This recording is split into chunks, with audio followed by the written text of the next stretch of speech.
장애인 문화복지신문 제319호 제2면입니다. 성남시 2022년 신년사 3,300여 성남시 공직자 여러분 반갑습니다. 성남시장 은수미입니다. 2022년 이민년, 임민년 새해가 밝았습니다. 작년 11월 단계적 일상회복의 희망적 첫발을 뗐으나 확진자 증가, 오미크론 변이의 등장으로 그 걸음은 더디기만 합니다. 그러나 우리는 이에 굴하지 않고 모든 행정력을 총동원하여 이 위기를 슬기롭게 극복하고 있습니다. 백신 접종률은 80%를 넘어섰고 새 차 접종도 시작했습니다. 장기간 집합금지로 피해를 입은 상인들 1,000여 분과 방역정책에 기여한 보육교사, 운수종사자 등을 포함한 필수 노동자들 14,000여 분에게 성남형 5차 연대안전기금 92억 원을 3월까지 지원합니다. 올해는 민선 7기 마지막 해입니다.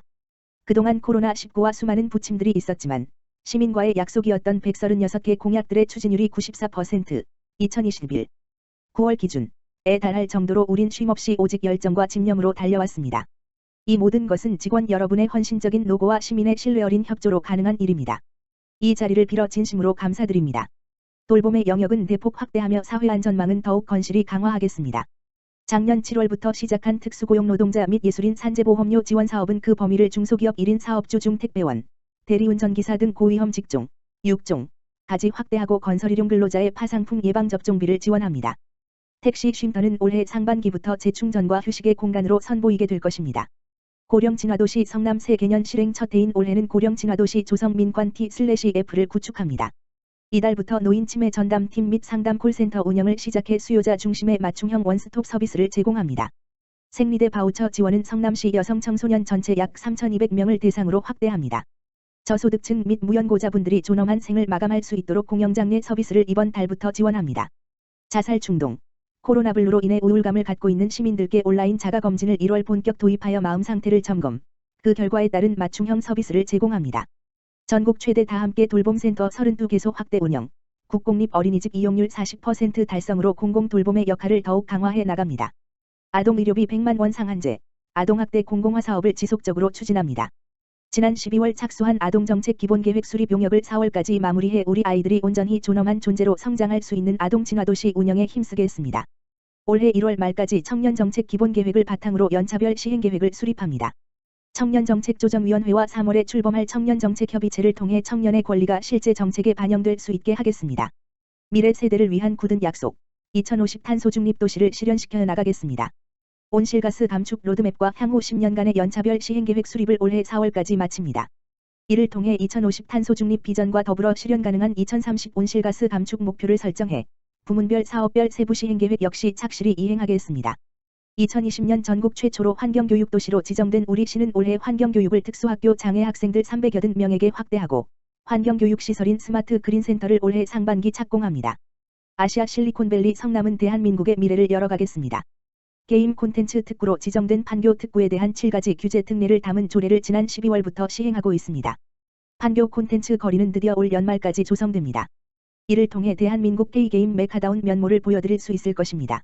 모델 시프트, 로의 전환, 그 원년이 될 것입니다. 지난 11월 16일 착수한 성남도시철도, 판교 트램, 타당성 조사 용역 결과를 토대로 한국지방행정연구원에 타당성 조사를 의뢰하는 등 모든 행정 절차를 2023년 상반기까지 마무리 짓겠습니다. 2028년 개통이란 목표를 시민 여러분의 바람만큼 앞당겨 추진합니다. 쉼과 힐링 둘 다 일상으로 흐르는 살만 나는 도시를 조성해 가겠습니다. 오는 3월에는 수정구 신흥동 제1공단 근린공원을 만나볼 수 있습니다. 8월에는 성남역사박물관 교육동이 팝업뮤지엄 말로 먼저 선보이고 2025년 전시동이 준공되면 성남역사박물관을 정식 개관합니다. 지난 11월 소방경찰군 관계기관과 연계한 드론 기반 다중관제 시스템을 구축 완료하여 본격적인 가동에 들어갔습니다. 재난 상황을 실시간 공유로 재난 골든타임을 단축시켜 시민의 안전을 지키고 올해는 드론을 산림 해충 방제 및 산불 방지 분야와 드론 활용 도서 대출 서비스 실증으로 그 활용 범위를 확대하여 대한민국에서 드론 정책을 선도하는 도시로 만들어 가겠습니다. 사랑하는 동료 여러분, 올해는 민선 7기 마지막 해입니다. 93만 시민분들과 동료 여러분께서 제게 맡겨주신 소임을 제대로 알고 원칙을 지키며 2018년 7월 취임 시 가졌던 처음 그 마음을 되돌아봅니다. 저는 세상에서 가장 무서운 것은 초심을 잃는 것이라고 생각합니다. 위대한 업이라는 건 하루아침에 결코 이루어지지 않기에 하루하루 열심히 처음 먹었던 그 마음을 버리지 않고 모든 일에 최선을 다하는 열심, 끈기 있게 끝맺을 줄 아는 뒷심, 이 두 가지가 더해진다면 우리는 더 이상 두려울 것도 바랄 것도 없을 것입니다. 50년 전 불모지에서 지금의 성남을 이뤄낸 그 불굴의 정신을 이어받아 승풍파랑의 자세로 새로운 성남의 50년을 시작하겠습니다. 동료 여러분, 저와 함께 가졌던 그 초심을 다시 고추세우고 우리 성남을 대한민국에서 미래를 먼저 볼 수 있는 도시로 연결어가는 이 여정에 저와 지금처럼 함께 해주시길 부탁드립니다. 끝으로 복 많이 받으시고 가족 모두가 건강하고 행복한 한 해 되시길 진심으로 바라겠습니다. 감사합니다. 하남시 이민년 신년사, 존경하고 사랑하는 하남시민 여러분, 2022년 대망의 새해가 밝았습니다. 희망찬 임인년을 여는 새 아침에 서광이 온 누리에 퍼져 소망하시는 일 모두 이루시고 가정에 행복이 가득하시기를 기원합니다. 아시다시피 올해는 검은 호랑이의 해라고 합니다. 예로부터 호랑이는 악한 기운을 물리치고 행운을 가져오는 수호신으로 우리 민족과 가까운 동물입니다. 용맹스러운 호랑이의 기운을 받아 올해 코로나19를 극복하고 대한민국이 웅비 하는 힘찬 한 해가 되길 소망합니다. 2020년 1월 국내에서 첫 코로나19 환자가 나온 뒤 2년 가까이 유행이 지속되면서 바이러스와 전쟁을 언제 끝낼 수 있을지 여전히 알 수 없는 상황입니다. 돌이켜보면 정부와 국민 모두 고통을 분담하면서 쉼 없이 헌신하고 희생한 나날의 연속이었습니다. 겨울이 지나면 봄이 오듯이 시련의 끝에 찬란하고 환한 희망이 있음을 우리는 잘 알고 있습니다. 엄중한 시기임이 분명하지만 그렇다고 좌절하거나 희망을 잃을 필요가 없는 까닭입니다. 말 그대로 비상 상황이지만 이런 때일수록 우리가 잊지 말아야 할 것이 있습니다. 바로 위기는 늘 기회를 품고 있다는 사실입니다. 존경하는 하남시민 여러분, 하남시의회는 지난해 코로나19 위기 극복과 포스트 코로나 대응 등 시민 행복을 위한 의정활동을 펼치는 한편 집행부에 대해 소모적인 갈등과 대립은 지양하고 지역 현안을 둘러싼 갈등을 시민 공감대 속에서 합리적으로 해결하도록 조정자 역할에 힘쓰면서 소통하는 의회를 운영했습니다. 2022년은 자치분권 2.0 시대를 시작하는 역사적인 해입니다. 우리 시의회는 1월 지방자치법 전부 개정안이 본격 시행됨에 따라 선제적으로 대응하고 의회의 전문성과 효율성을 높여 차별화된 의정활동을 선보일 수 있도록 공부하고 연구하겠습니다.